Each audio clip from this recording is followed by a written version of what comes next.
Kevin Alexander Gray and his younger sister Valerie were among the first blacks to attend an all-white elementary school in 1968.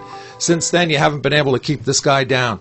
He's been involved in community organizing, working on a variety of issues ranging from racial politics, police violence, third world politics and relations, union organizing, workers' rights, grassroots political campaigns, marches, actions, political events, you name it. Gray is currently the organizer at the Harriet Tubman Freedom House Project, which focuses on community-based political and cultural education. He's worked as an organizer for the National Mobilization Committee Against the Drug War. He's the former managing and contributing editor of Black News in Columbia, South Carolina. Now serves as contributing writer to many other minority newspapers in South Carolina, has served as a national board member for the American Civil Liberties Union for 4 years, and is a past 8-term president of the American Civil Liberties Union chapter in South Carolina. He's been on the advisory member of the DRC Net, Drug Policy Reform Coalition. He's been an organizer with Jesse Jackson for the Rainbow Push Coalition's anti-proposition 209 marches in San Francisco and Sacramento.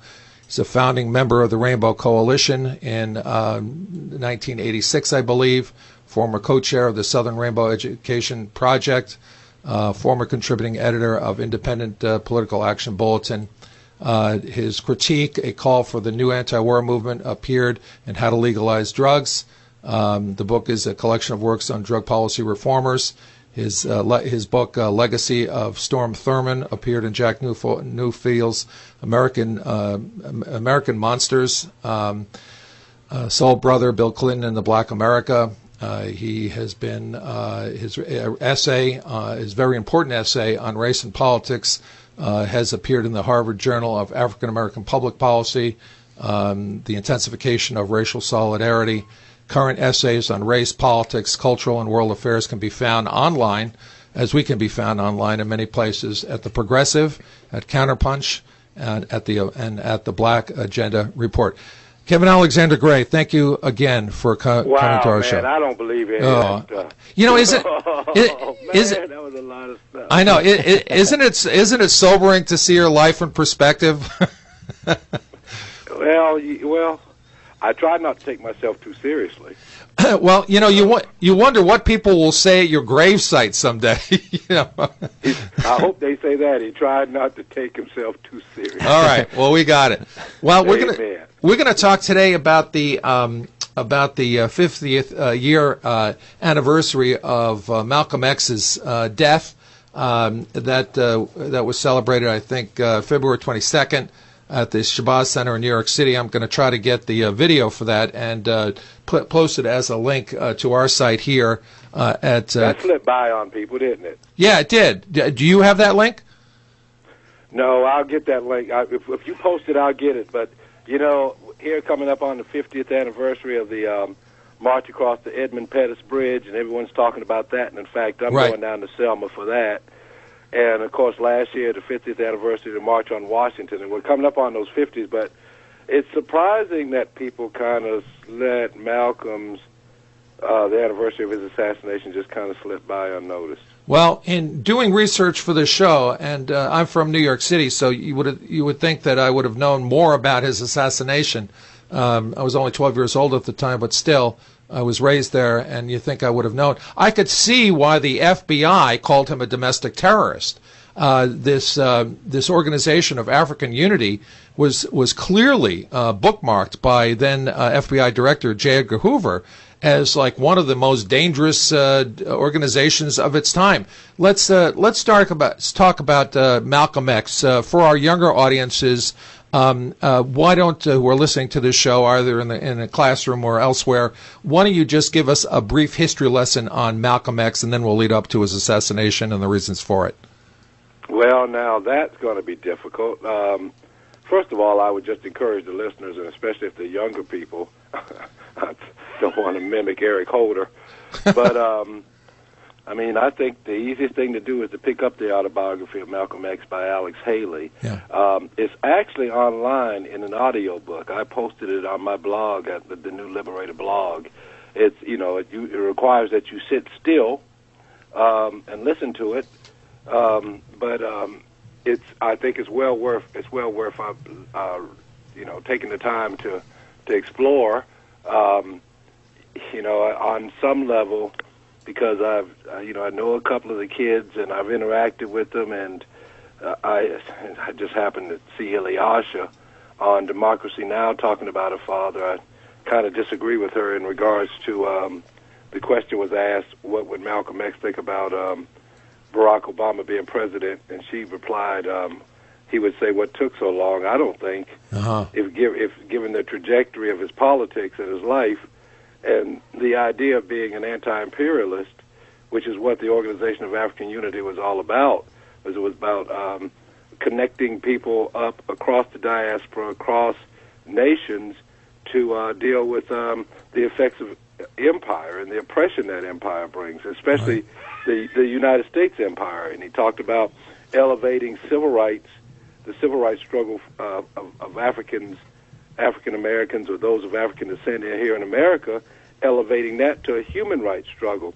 So certainly, if his politics were where they were when he was assassinated, yeah, he'd be on a terrorist list, if not in jail. Or it's hard to imagine the government or the other powers that collided with him in life.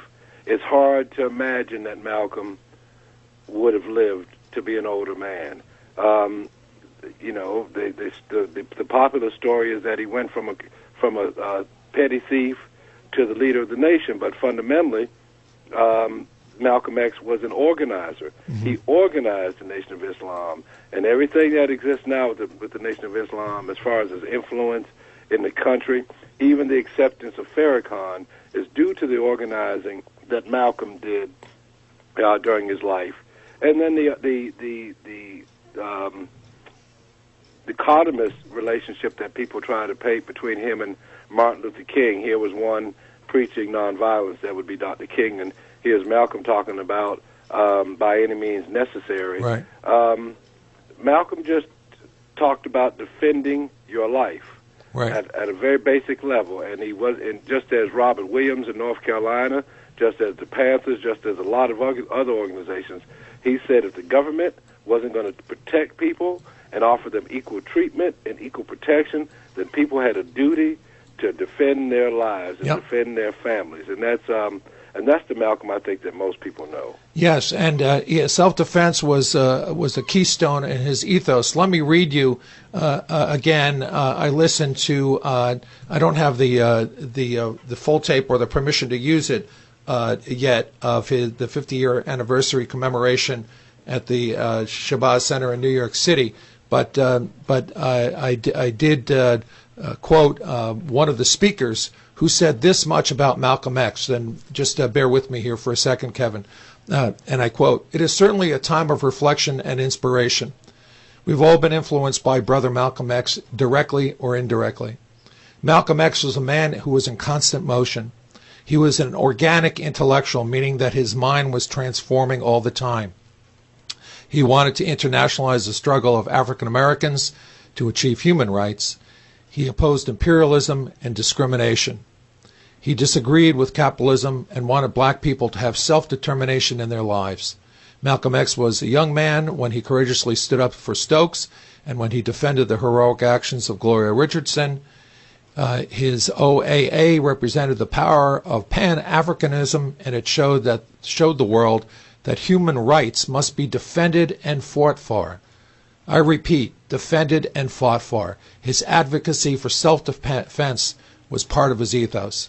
He was a strong black man who loved his strong black, beautiful wife, Sister Betty Shabazz. Today we're inspired by his words, his actions, and his strength. He told the truth about the greatness of black history and the power within us all as black people. His family and friends carry on his legacy as we do here today. And as we do here today, Kevin, on this show. You know, I consider myself a Malcolm man above everything else, just because he was consistent. And as I said, for the listeners, I mean, it's not hard to know what Malcolm thought. He left so much. I have a bookshelf full of books of speeches of Malcolm, and you can listen to Malcolm's speeches online, and Malcolm's speeches are timeless. I used the opening to, I think it was Message to the Grassroots. I wrote a piece called "The Novocaine President" about President Obama when he was elected, and it's as Malcolm said, it was a big shot of Novocaine for a whole lot of people. It's not that we have a strong left in this country, and we certainly don't have a strong black left, but the idea of demobilizing for the last 6 years and look at the economics in the black community with housing, education, this move toward charter schools, police violence, assassinations and endless wars, and the erosion of due process. It just seems that by taking that shot of Novocaine called Barack Obama, it's going to take a whole lot of catching up and organizing to regain what we fought and won in the 70s and 80s. It's going to take us a whole different level of community organizing to end some of the violence that's going on in the communities, and to strike back at this erosion of wealth and the educational system from the college to elementary school that people of color face. Not to include to omit what our Latino brothers and sisters are going through with immigration and being denied their humanhood by designation of illegal. So it's a lot of stuff going on, and it's going to take a lot of organizing.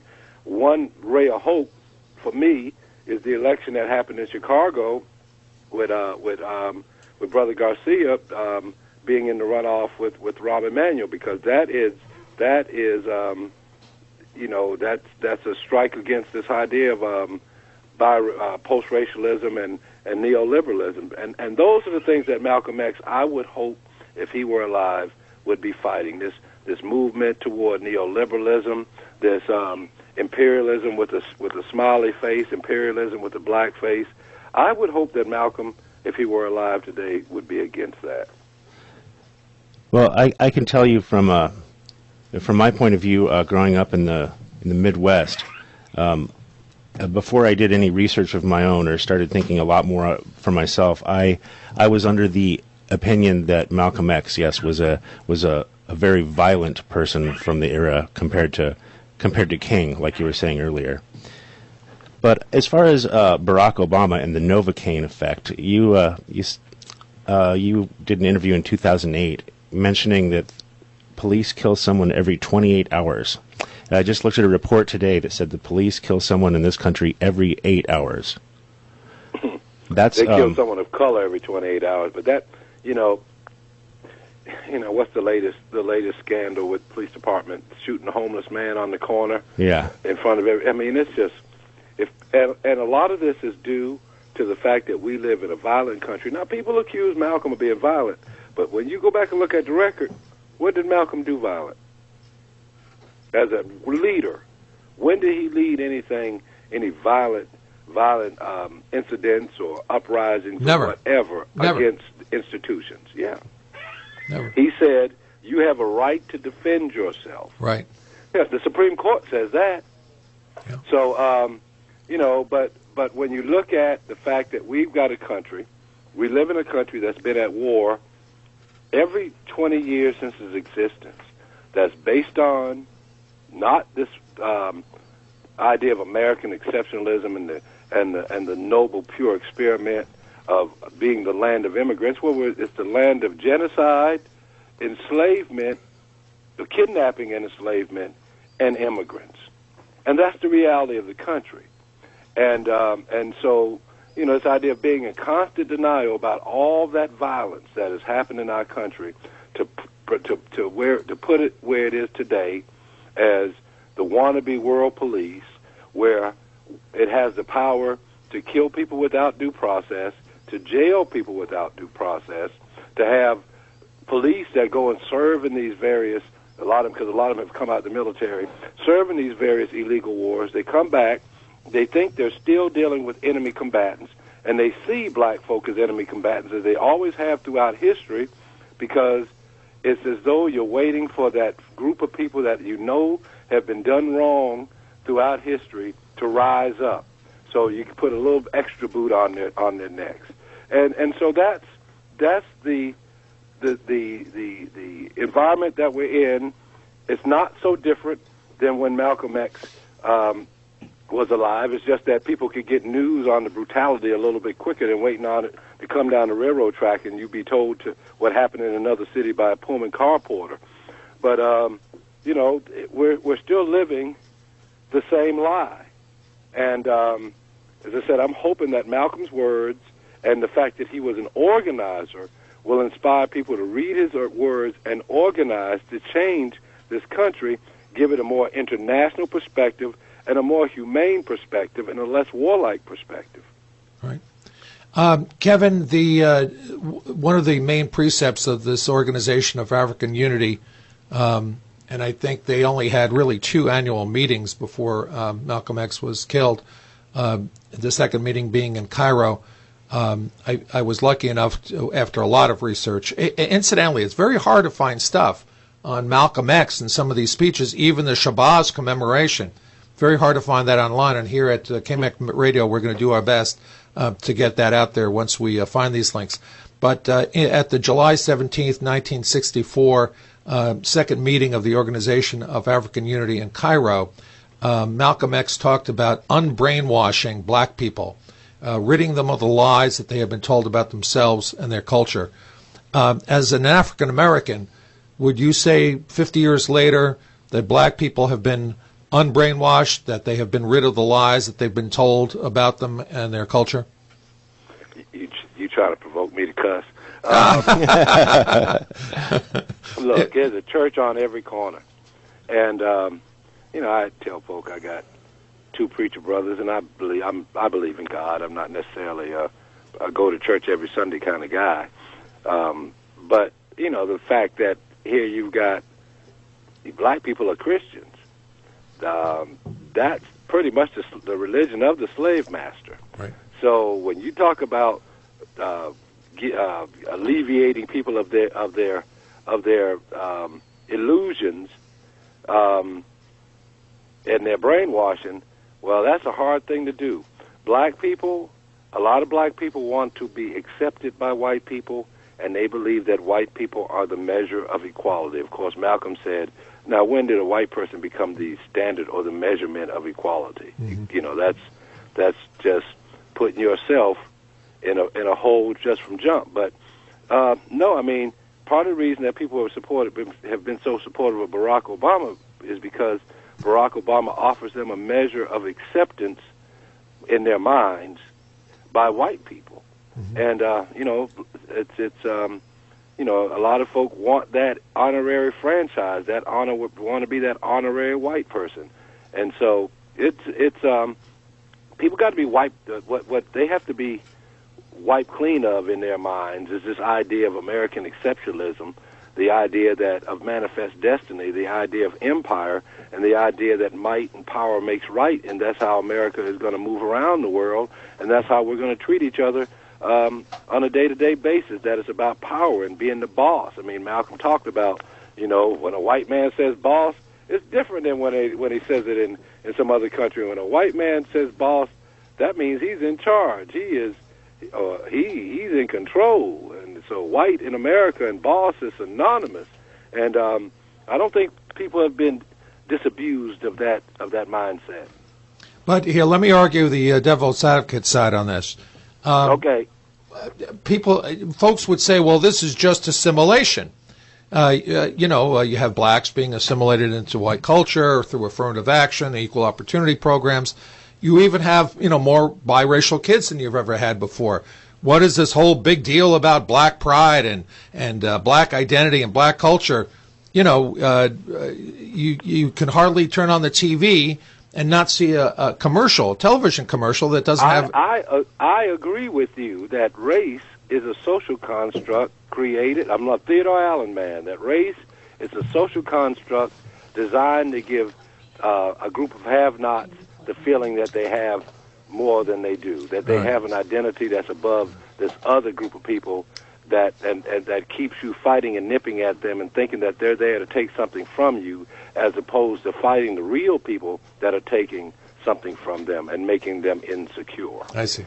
And so, Now that's what I believe. Now, the idea of white culture, and which eliminates the idea that anybody else put anything, made any significant contributions into the culture at large. That you focus on only the accomplishments of the great man or the great people, and everybody else is a bit player in that act. No, America was built on the backs of a whole lot of people and a whole lot of oppression. And the story of the workers and the story of the enslaved and the story of the indentured ought to be elevated just as the story of the Carnegies or the story of the Mellons or the story of the Fords and the story of all these people that people consider great men. Right. The Prescott Bush. I'm just learning about Prescott Bush. Oh, yeah. Yeah, I mean, he was the Nazi banker. I didn't know this. He owned Union Bank. That was Hitler's bank. We're talking about we're talking about the grandfather of George H.W. Bush. He was Hitler's banker. I mean, who would have known? Power and inherited power and generational power is one of the issues that we've got to tackle. That is the 1%. Yeah. Yeah. Well, right here in Mendocino County, we have a city named after a horrible Indian killer, a Native American murderer. Still right around here. There's lots of that. Kelsey. Yeah, Kelsey. Yeah, there's if you ever come this way, Kevin, there's a place called Bloody Island. You might be interested in knowing this.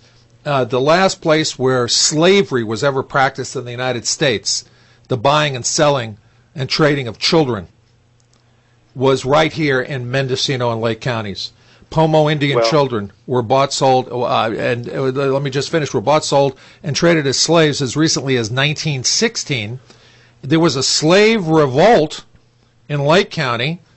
All the Indians were rounded up on an island and massacred. It's called a Bloody Island, and there's a state commemorative marker. That's it, just a little plaque, nothing special, of this slave uprising. To your point, that race is a construct. These Pomos were just as much slaves as African Americans were in the Deep South. Well, you know what? Every time I spend a $20 bill, I think about who's on it. Yeah. Well, why don't you explain that comment? Explain that comment. Again, we have kids listening who don't know the history. Andrew Jackson killed. He was called the. There was a term for him, but he basically was. His policy was to kill as many Native Americans as he could. He was known as the extermination president. Right. Yet we have him on a $20 bill. Yeah. And it was his policy to rid the country of those red savages, as he might have put it. So, that's the idea that we have to tackle. The idea that of American exceptionalism, manifest destiny, and what all that means. The right to go into someone else's land and take their land and take their labor, declare them savages, declare them without God, give them your God, and take their land and their resources and their labor, and then in the end, you have a bunch of them wanting to be just like you. Right. What are your ideas of something new or something different to motivate that change? Well, I said we were talking about. Well, I mentioned I'm going to Selma, and I really hadn't been big on going to commemorative marches and stuff like that. There's enough stuff that needs to be done in the here and now. No question, we ought to honor our ancient landmarks, but we ought to be making things relevant for people. So for me this year, Selma, and seeing how it's reaching out to the kids in the All Lives Matter, Black Lives Matter, the Ferguson movement, the Dream Defenders in Florida, young people all around the country that are taking on police violence, and what that means. I think that's the start of movement building. And, most of the folk at Selma that are going to be marching across that bridge, they marched across that bridge when they were young. Young people fuel movements like young people go to war.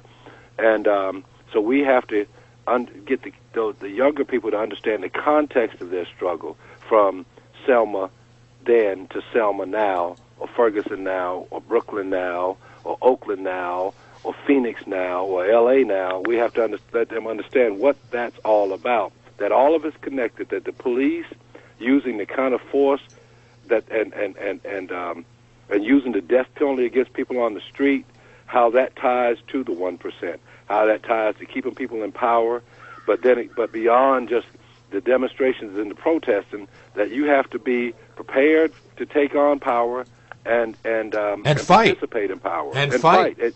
And go, and you have to go to the meetings. You got to go to the meetings. It's by any means necessary. Yeah. Now, that's not to say you should pick up a carbine and go charge that hill, because the goal isn't to be as murderous as the people that you accuse of being murderous. Right. The goal is to make the country be a more peaceful country, because that is more sustainable than constant war in the long run. So I think that, for me, Selma, and where we are now, and Malcolm was an organizer. And a lot of the stuff that these young folk are facing now, Malcolm has written about it, talked about how to deal with it, talked about how to argue against it, talked about how the media would try to paint you as being the bad guy. There's so much that Malcolm wrote, and he's, from, of course, when you read him when he's young and he's with the nation, that's a different Malcolm, but than where he was when he ended up being assassinated. Although you can see the development, that's the beauty of an individual like Malcolm. You can read his stuff and see his intellectual development throughout his writings, throughout his life. An organic intellectual mind is how he was characterized at the Shabazz Center celebration. Who killed Malcolm X, Kevin? I don't know. I as I said, I'm gonna, not that I'm punting on it. I think that folk can go online and see the people, Talmadge Hayer, Norman 3X Butler. They can go online and see the people that were charged and sent to jail for killing Malcolm. Of course, Farrakhan's name has been implicated in the assassination. But, I am an anti-death penalty person, even though they gave Malcolm the death penalty. If that the family has forgiven a lot of the people that were involved in the killing of their father, those people have to live with the fact that they created a martyr for us all, and that Malcolm's name lives on in a much higher place than theirs ever will. So I'm just thankful that Malcolm came our way. I'm taking the same position that Yoko took on with the assassination of John Lennon. I just don't want to promote those guys. You don't want to promote those guys. Well, let me keep you on the hook if I can for a second. So you have the people who were convicted. You have Farrakhan's name and the Nation of Islam implicated. But you also have, in a memo dated July 2nd, 1964, and again, I will get a link to that memo online, a memo by FBI Director J. Edgar Hoover describing the nascent OAAU movement as one of the biggest threats to national security of the United States, end of quote. And I'm thinking to myself, if you can call me a conspiracy theorist, a conspiracy realist, if you think that the powers that be, the government within a government, as Jack Kennedy warned in a famous speech at the Waldorf Astoria shortly before his death to the American Society of Newspaper Publishers, if you believe that the government within the government can kill Jack Kennedy, Martin Luther King, they could certainly kill Malcolm X. Oh, no, listen, the government can kill you any time. And, they prove it on the streets every day. Yeah. But the government can also manipulate people, and it does it every day on army bases and in wars in foreign lands all around the world. I was a captain in the Army. All my brothers were in the military. My father served 20 years in the Navy. I don't believe in empire, but I sure wore the uniform before I realized I could be killing somebody that didn't do anything to me. I could be killing somebody that because somebody in power wants them dead. Mm-hmm. To be manipulated by power is cooked in the books. Right. What is your relationship with the Nation of Islam right now? What? I don't have one. I don't never had a relationship with them. I mean, outside of, if I've gone to events with them, but and I've critiqued them. I'm not a nationalist, and I'm not into organized religion, and I'm not into human deities and things like that.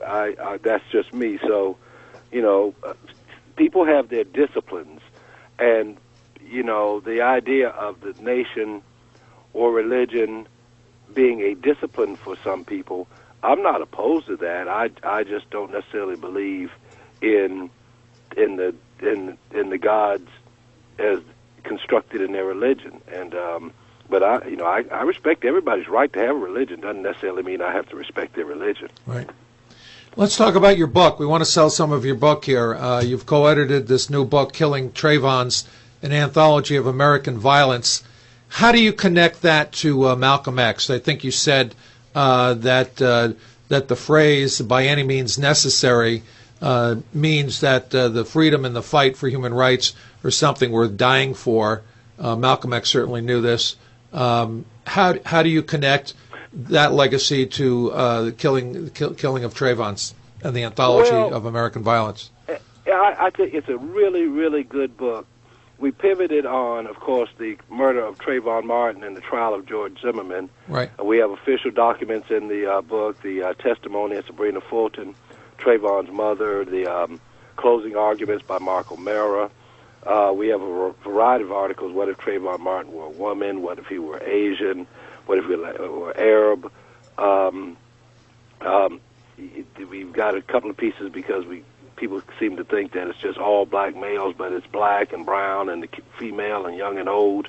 Young as in the case of Anaya Jones in Detroit, killed when the police shot her in the head with a Discovery Channel film crew following behind him, or Katrina Johnson in Atlanta, 92, the police busted in her house, and in the middle of the night when she shot back, they killed her and tried to plant drugs on her. So, and so we tried to write a book that talked about the context of it all, how Trayvon Martin and Stand Your Ground and the fact that police or someone under the color of law shoots a person of color every 28 hours.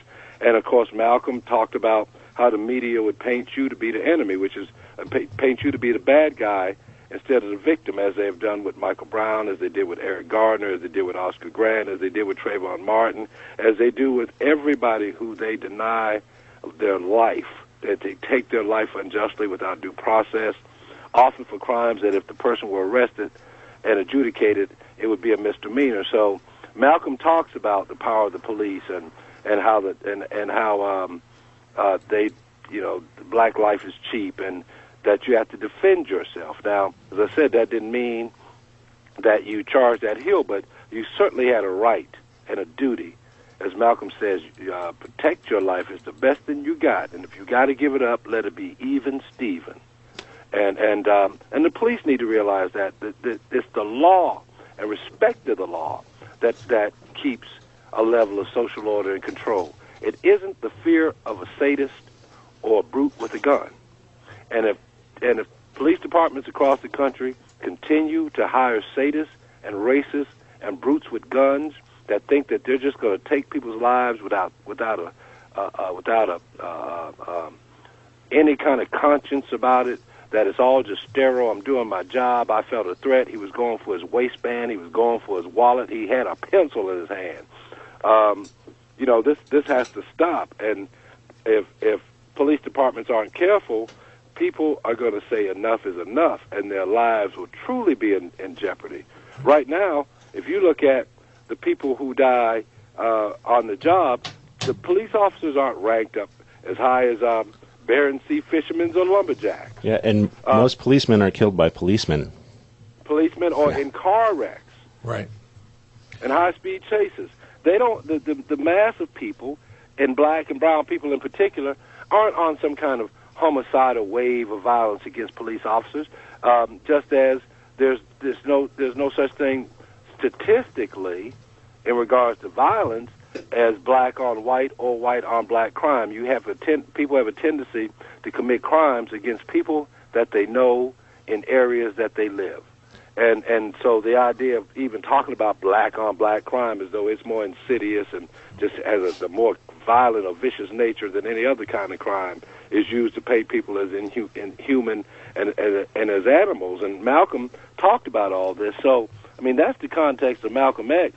And looking at all of this, Malcolm talked about it all. Malcolm talked about solutions to deal with it. Malcolm called it for what it was. He called the police the vicious Gestapo forces that many are coming to be in this era that we're living in.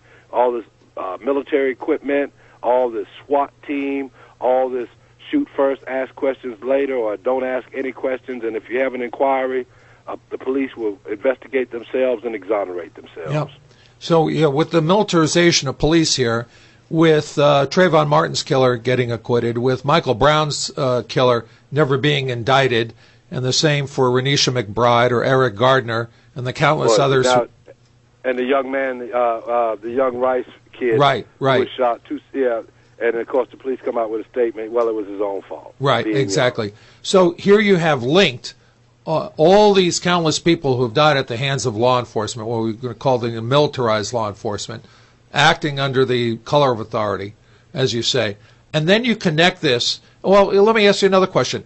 So you have these injustices and no justice in the courts, no justice for Trayvon Martin, Michael Brown, Renisha McBride, the Rice Kid, Eric Gardner. It sounds to me like we need a new Black Panther Party. I don't know if we need a new Black Panther Party. I mean, considering, organizations arise with the times, leaders, certain kinds of leaders, those profound leaders rise with the times. And then if you look at the new Black Panthers of the day, they're certainly not the new Black Panther. They're not the old Black Panthers of yesterday. Yeah. People want to play with revolution. I am a progressive. I believe that ultimately folk have to come together. They have to overcome those people who are fighting to protect white supremacy, and that even means worrying that group of people worrying about 10, 15, 20 years from now being in a minority and doing all they can to fight that off for as long as they can. Mm-hmm. We have numbers on our side. Yeah, that's an essential ingredient in what the law is doing and what those white supremacists in power are doing. They are trying to hold off the inevitable. So, I mean, if America is going to be a different country in 20 years, but it's about changing people's consciousness before we're not even on this idea of the kind of revolution that maybe the Black Panthers were preaching, but certainly, I mean, I wouldn't want to be the one to try to make a black nationalist argument for a country that, it can be the glorious experiment, but it can't be a history denier. Well, but how about, again, I want to focus on this issue, and again, I'm also promoting your book here, Killing Trayvons, the Anthology of American Violence. You tell, and it's a great book, and I'm recommending it, and maybe we'll have a link to the book when we post this show. We're going to have a new blog for the show as well, where we have a lot of these links. It's a book on race. It's a major contribution, I believe, to the literature on race and violence. But is it a contribution to the literature on resistance? Again, I'm thinking of the Black Panther Party, a new Black Panther Party. If you have members of the Tea Party taking up arms and waving the flag for Amendment 2 rights, the right not only to bear arms, but a right to have militias. If you have Randy Weaver and the Freemen organizing, why can't you have a new Black Panther Party? Why can't? But now you're talking about groups who can organize and not be attacked based on their white privilege. All right.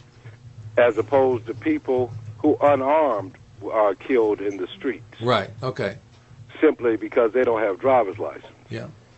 And when you're talking about armed struggle and a new Black Panther in the age of the Patriot Act, 9/11, and the NSA, drone killings, black sites, rendition, everything being a terror alert, almost everybody being defined as terrorist.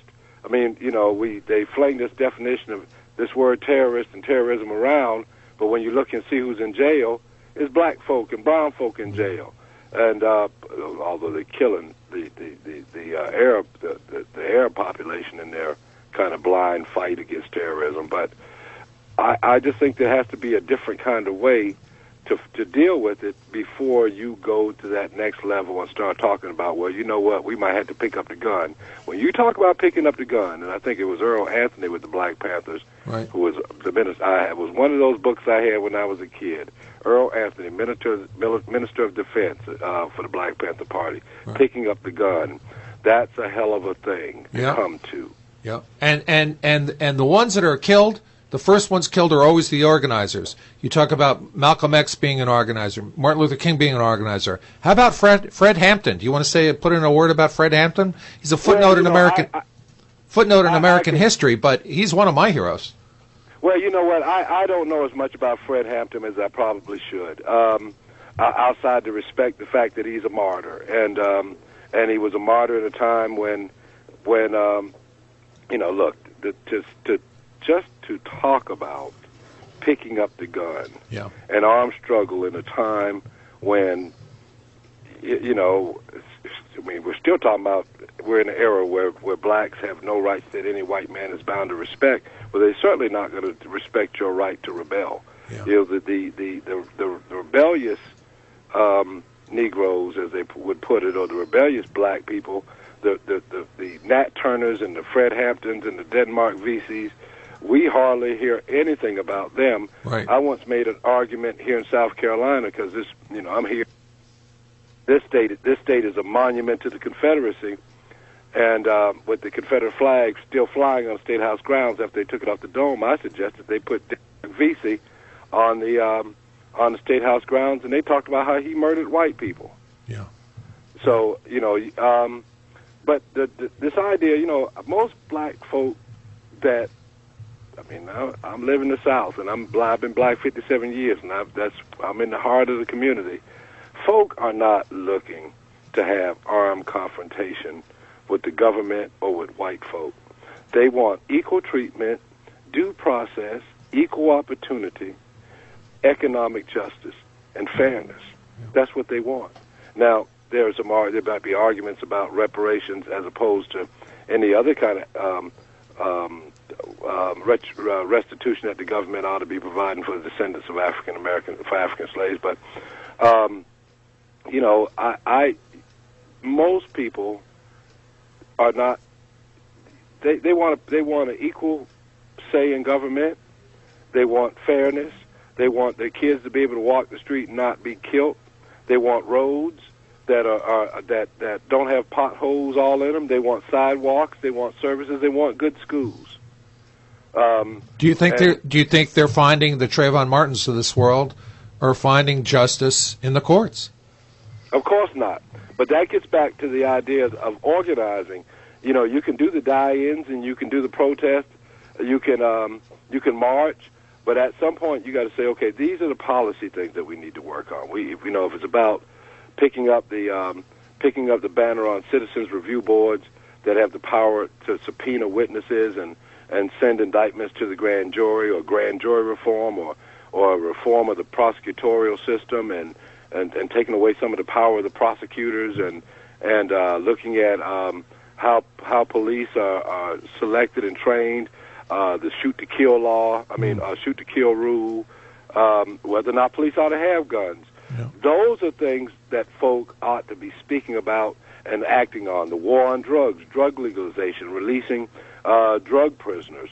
Those are things that people can focus on and see something happen in their lives that can change whether or not someone is killed in an unwarranted traffic stop. Just taking on the war on drugs, talking about legalization, decriminalization, that'd be a step. Well, we have some of that happening here in California and Colorado, too, at least some of the decriminalization. But it seems like it is, like you said, change is inevitable. And inevitably, I think things are going to even out. They're going to get better. Sometimes it seems like we're going backwards and backwards, but it takes organizing. It does. And it's got to be constant. And it can't be just organizing from tragedy to tragedy. Let's talk about your other book, Kevin, Waiting for Lightning to Strike, The Fundamentals of Black Politics. How was that received? It's a little book it's hanging in there. It's a collection of writings I've done over the years, and I always just thought it would be there as a good tool for people just to understand the historic dimensions of race and politics, and people talking about the Southernization of American politics and the Tea Party. Well, it's all there. And race politics, what is race politics? What's playing the race card? What are black politics, anti-black politics? What's the goal of the civil rights movement or organizations that claim to be civil rights organizations? That's all there. And, of course, some of the older articles I've written on the drug war, on black nationalism and racial solidarity. I think I included a piece on Strom Thurmond of James Brown, which is my favorite piece. I wrote a piece called Soul Brother years ago after the death of James Brown, who I met while he was in jail here in South Carolina. And Dixie 101, which I think is a really good piece if you really want to understand Tea Party and Southern Republican politics, right to work, what's going on in Wisconsin, what's going on with Bonnier, just what's going on with the trajectory of Republican politics and even neoliberal politics. I think Soul Brother, the piece on Bill Clinton's in that book. When black folks loved Bill Clinton because Bill Clinton gave them some attention. So I think I take my cues from folk like Malcolm and Dr. King. Those guys wrote and spoke. I decided years ago the best thing I could do to leave a contribution would be to put it in words, and so that little book is kind of one of those things I just want to throw out to the universe because I kind of feel it will be around for a while. No, I like that little book, Kevin. You call it a little book. There's nothing little about it because of all the millions and billions of words that have been written about the political ascent of one black man, Barack Obama, you make the point there's virtually nothing written about the descent of black leadership into total ineffectiveness. And this little book, as you call it, pretty much points that out. Well, I've been holding back on the Decline of Black Politics book, which has a different title. Verso wanted it out right when Obama was first elected, and I kind of held on to it. But I think we're going to release it in the next couple of years, and before he leaves office. And I think it's going to put a bow on it. I don't know what the brother's future is, but as I said, and in fact, he's going to be in Columbia on Friday. I'll be in Selma, and I know he's going to be in Selma on Saturday. But I think he's, for the fact that him being president is history, the economics and the politics of black politics and the black community has just been devastated. And it's going to take a bit to recover from that. You write that Barack Obama's personal itinerary was mapped out in the minutest detail, whereas the larger itinerary of African Americans is mostly ignored. What do you mean by that? Well, back on Malcolm. Malcolm, this is what gets me about all of it. People love Barack so much, and then they claim they love Malcolm, and then Malcolm said something like, on the plantation there were two kinds of slaves, the house Negro and the field Negro. Right. I don't know how much clearly I can put it. I mean, Barack Obama is just what the system needs to keep people in check at a time of unrest and anxiousness. And the country worries in times of unrest and anxiousness about the people that are oppressed the most. Will they uprise? And there's always been this idea that, I think was it Murdahl and who else am I thinking about? The political scientist that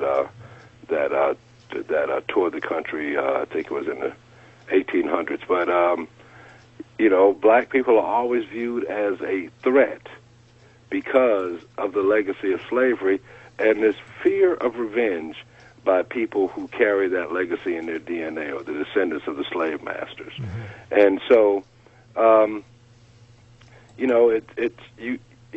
Obama came along at a time when people were really challenging government. They challenged the Democratic Party. And here comes this guy talking about hope and change. And he was just like, he's just like every other person. And just talking about it. Yeah, really. I mean, but that's what the empire needs. The empire, first of all, to be the president of the United States, you got to be ready to commit to mass murder anyway. So, if you're going into a job and you're willing to commit to that going into the job, well, charter schools and college rating systems and drones, man, that ain't nothing. Well, that's something we haven't talked about yet. How the Trayvon Martins of the world, all the young black people, boys and girls who've been killed by cops, can be linked to, say, the struggle of the Palestinians, and maybe no better time, better time to talk about it than now with Netanyahu, that mass murderer, coming to speak before Congress. I'll give you the final word on that, my brother. If the argument or the anger about Trayvon Martin or Michael Brown or anyone being killed without due process of law, only because of the color of their skin, and that someone was able to say, well, they posed a threat, and they said that threat was just based on their color. What about assassination by drones and killing whole families, and the expansion? I mean, that's the thing with the connection between the United States government and Israel, and what goes on in drone warfare, and what goes on in Gaza, and what goes on in communities all across this country. This idea of collective punishment.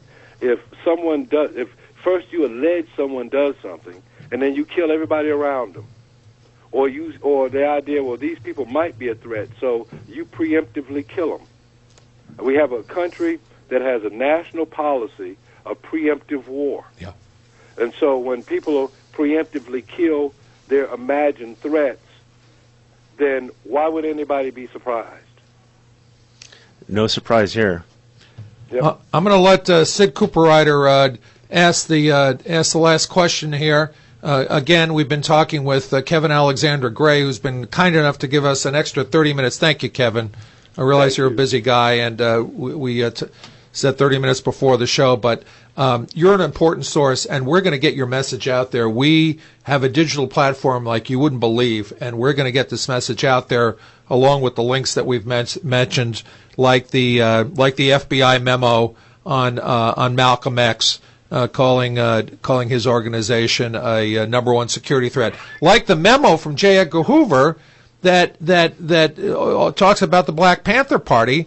And he cites that, the Black Panther Party in its day was the number one Amendment 2 rights organization. Those were the Amendment 2 proponents, advocates of that time and place. Not, before there was a Tea Party or anything else, the Black Panther Party was asserting their Amendment 2 right to bear arms and to form militias. Let's not forget that. And we'll find that memo as well. We'll find the memos to the speeches there of some of Malcolm X's better-known speeches. We'll also find the link to the 50th year commemoration at the Shabazz Center. Kevin Alexander Gray, civil rights organizer in South Carolina, contributing editor to Black News, a former president of the South Carolina ACLU. Jesse Jackson, South Carolina campaign manager in 1988. No keener mind, no sharper eye, focused on the conditions of black politics. My friend Sid Cooperrider's got the last question, Kevin. I have two. Are you still on Sirius 146 on Sundays? No, after 8 years we stopped doing that. Okay. That was tough. Okay. So you mentioned that to be the president of the United States, you have to commit to murder. So at some point, at what point do we know whether we can fix the system we have now or scrap it? I can't answer that question, Sid. That's a hard question. I mean, look, I think if there's violent upheaval in the country, it'll be those cats on the side of the Tea Party that provoke it. They seem more insecure about their future based on demography or demographics than anything else. And everybody else is trying to figure out where that peace dividend is. The young folk have just now started organizing. What they need to recognize is that they still need, you got to have a broad-based, multiracial, multigender, egalitarian message, and you have to your message has to be internally consistent, and it has to be righteous. And so I think they're just at the point of building that new movement. It's up to folk like me to help them put that movement in some kind of historical context and tell them that, from my understanding, that these are the tools of organizing as I see it. And, and step back or get in the middle of the crowd or get in the back of the crowd and be ready to be led. Yep. So, I mean, that's where I'm at with it. But as far as what happens to this country, are we going to see a movement like happened in Spain or happened in Greece? I don't know. I mean, capitalism is tough, especially when you got people thinking that they're all frustrated capitalists. Yep. Mm-hmm. Yep, that's tough. Kevin Alexander Gray, I want to thank you so much for being on the show. Thank you. We'll get, once we edit this show and get it formatted, we'll send you the MP3 link. Maybe you want to podcast it or put it in podcast format or put it on some of your websites. Good interview.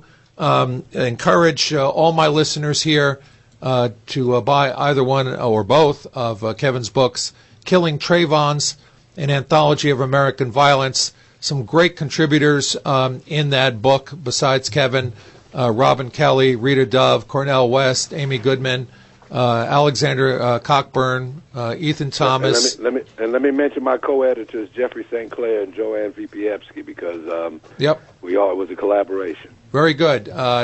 So Killing Trayvons, and that's available at Counterpunch Press. Is that correct, Kevin? Yep. And also his other book, Waiting for Lightning to Strike, The Fundamentals of Black Politics, a little book with a big message. Kevin Gray, thank you so much for being on the show, and thank you for remembering the legacy of Malcolm X on the 50th anniversary of his death at the conclusion of Black History Month. Thank you so much, sir.